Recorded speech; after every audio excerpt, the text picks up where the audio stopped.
마나 소나이 김경호 선교사입니다. 온 세상 만민이 기뻐할 기쁜 소식을 전해드립니다. 예수님이 하신 말씀대로 회개의 결단과 함께 회개의 열매를 맺으셨습니까? 그러면 예수님을 믿을 수 있는 모든 준비가 다 되었습니다. 예수님을 믿는다는 것은 무슨 뜻입니까? 요한복음 1장 12절 영접하는 자, 곧 그 이름을 믿는 자들에게는 하나님의 자녀가 되는 권세를 주셨으니, 요한복음 1장 12절에 그 이름을 믿는 자는 곧 영접하는 자라고 말씀하고 계십니다. 그러므로 예수님의 이름을 믿는다고 하는 것은 곧 영접하는 것과 동일한 의미를 가지는 것입니다. 즉, 믿음은 영접입니다. 그러면 어떻게 예수님을 영접합니까? 요한계시록 3장 20절 볼지어다 내가 문 밖에 서서 두드리노니 누구든지 내 음성을 듣고 문을 열면 내가 그에게로 들어가 그와 더불어 먹고 그는 나와 더불어 먹으리라. 요한계시록 3장 20절에서 내가라고 하는 것은 예수님을 가리킵니다. 예수님이 문 밖에 서서 문을 두드리고 계신다고 말씀하고 계십니다. 여기서 문은 무슨 문입니까? 우리 집 대문이 아닙니다. 우리 각자의 마음의 문입니다. 그러면 문을 두드리고 계시는데 왜 두드리실까요? 우리 마음 안에 들어가기를 원하시고 계십니다. 우리에게는 자유의지가 있기 때문에 하나님이실지라도 강제적으로 우리의 마음의 문을 여시지는 않습니다. 우리에게 자유의지와 선택할 수 있는 능력을 주셨기 때문입니다. 예수님의 마음의 문을 두드리는 소리를 듣고 우리는 스스로 문을 열 것인지 아니면 굳게 잠그고 열어두지 않을 것인지를 자신이 선택하는 것입니다.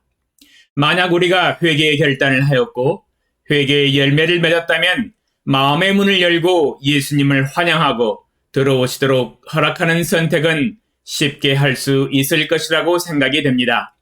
우리가 해야 할 일은 마음의 문을 활짝 열고 환영하고 예수님이 마음속에 들어오시도록 맞아들이는 것입니다. 그러면 예수님께서 우리 마음속으로 들어오신다고 약속을 하고 계십니다. 손님 유아를 한번 들어보겠습니다. 제가 1970년대 국민학교 시절에는 어머니가 시장을 가실 때면 항상 제가 장남이었기 때문에 여동생과 남동생 둘을 돌보면서 집을 지켜야 했습니다. 옛날에는 거지가 많았습니다. 그래서 항상 집 대문을 걸어 잠그고 모르는 사람에게 열어주면 안 되었습니다. 시장이 멀었기 때문에 어머니가 걸어가서 시장 보고 걸어오시면은 대략 3시간 정도는 소요되었습니다.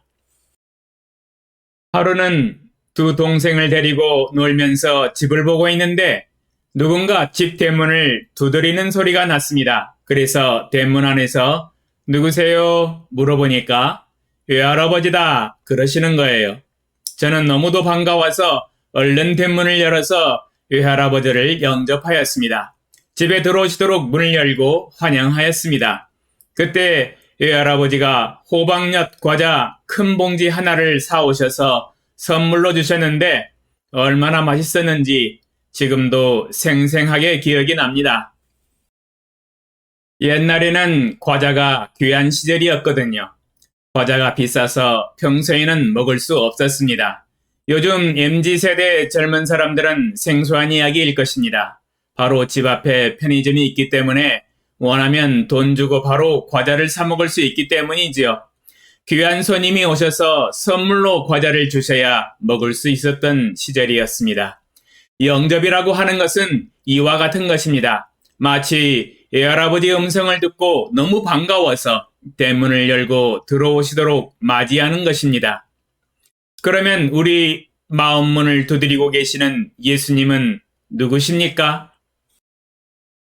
마태복음 1장 21절 아들을 낳으리니 이름을 예수라 하라. 이는 그가 자기 백성을 그들의 죄에서 구원할 자이심이라 하니라. 마태복음 1장 21절에 예수 그리스도는 우리의 죄에서 구원하실 수 있는 구세주이시라고 말씀하고 계십니다. 즉 우리 죄를 위하여 대신 죽으시고 장사 지낸 바 되셨다가 사흘 만에 다시 살아나신 구세주이십니다. 바로 우리의 영혼을 구원하실 구원의 주이십니다. 바로 예수 그리스도는 우리 영혼의 주인이십니다. 그래서 우리는 예수님을 주여 주여 부릅니다. 여기서 주는 주인 주를 가리킵니다. 우리 마음 중심에 주로 모셔야 합니다. 우리 인생과 마음의 주인으로 모시는 것입니다. 당신은 마음에 최종적인 결단을 내리셨습니까? 우리는 기도를 통하여 예수님을 마음의 구세주로 주님으로 영접할 수 있습니다. 이와 같은 기도입니다.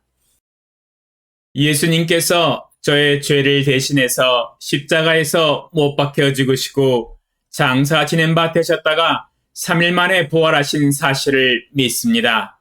이제 제 마음 문을 열고 예수님을 저의 구세주로 믿고 제 마음에 모셔드립니다. 제 마음에 들어오셔서 제 삶을 인도해 주옵소서.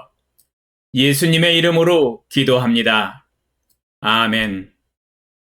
이 기도문이 마음에 드십니까? 그러면 화면을 정지시켜 놓고 다시 한 번 더 진심으로 마음의 문을 열고 예수님을 구세주로 주님으로 영접하십시오. 당신은 진심으로 예수님을 영접하셨습니까? 그렇다면 예수님은 지금 어디에 계십니까? 네, 당신 마음속에 계시지요? 당신은 마음의 문을 열고 예수님을 영접하였기 때문에 예수님께서 문 밖에 서서 계시지 않고 마음속으로 이미 들어오셨습니다. 축하드립니다. 당신은 예수님을 믿었으며 예수님을 구세주로 주님으로 영접하셨습니다. 제가 꿀팁 하나 드리겠습니다. 요한계시록 3장 20절 밑에 예수님을 구세주로 주님으로 영접하였다. 김경호 자신의 이름을 쓰세요. 2021년 9월 1일 이렇게 펜으로 기록을 해두십시오.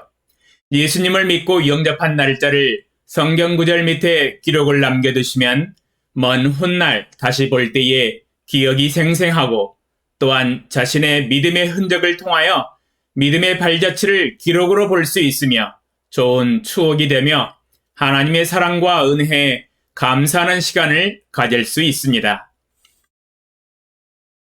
질문과 답변 1.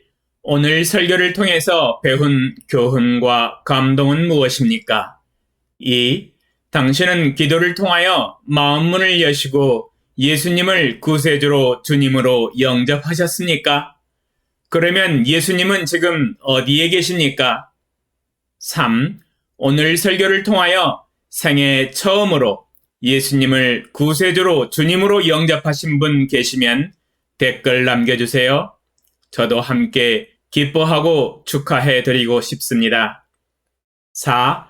궁금한 점은 무엇입니까? 당신의 생각을 댓글로 남겨주세요.